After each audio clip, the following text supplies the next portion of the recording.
یہ جو اب صدیقین کے کتب ہیں، کتب کا مطلب ہوتا ہے جس کے اوپر پوری کی پوری دنیا کی صدیقیت گھومتی ہو نبیوں کے بعد۔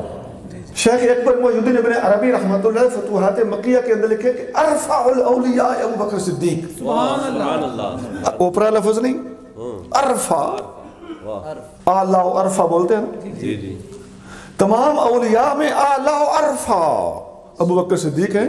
شیخ اکبر لکھتے ہیں کہ تمام صدیقوں کے بعد نبیوں کا رتبہ ہوتا ہے، ہمارے نبی کریم صلی اللہ علیہ وسلم کے بعد تمام صدیقوں سے اوپر بھی ایک رتبہ ہے، وہ اکیلا اس پر ابو بکر صدیق ہے۔ حضور اور صدیق اکبر کے درمیان کوئی بندہ حائل نہیں ہے۔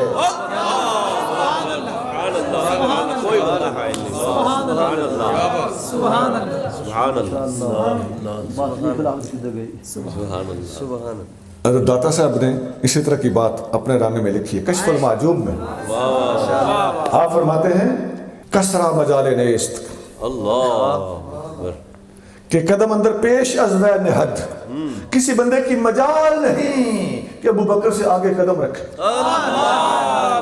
داتا صاحب لکھ رہے ہیں خدا دا نام میں کو نہیں آکھیا، داتا صاحب۔ سبحان اللہ، سبحان اللہ،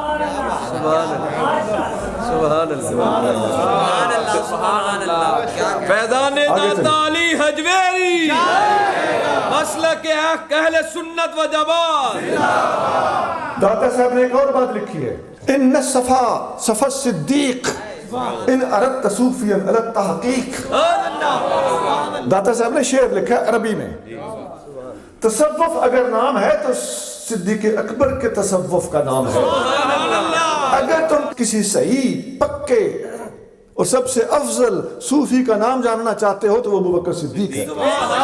ان اردت صوفیا علی التحقیق، اگر تحقیقی طور پر کسی صوفی کو جاننا چاہتے ہیں تو وہ ابو بکر صدیق ہے۔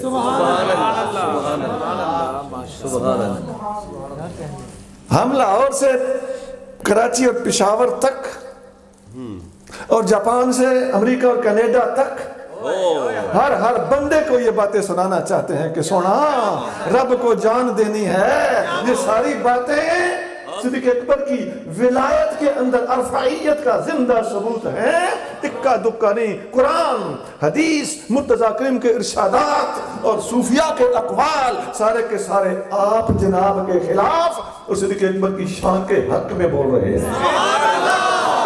مصطفیٰ کا ہم سفر ابھی ٹائم ہے، ابھی زندہ ہو، اپنی کتابوں میں سے اس قسم کی فضول باتیں نکلوا کے مرنا۔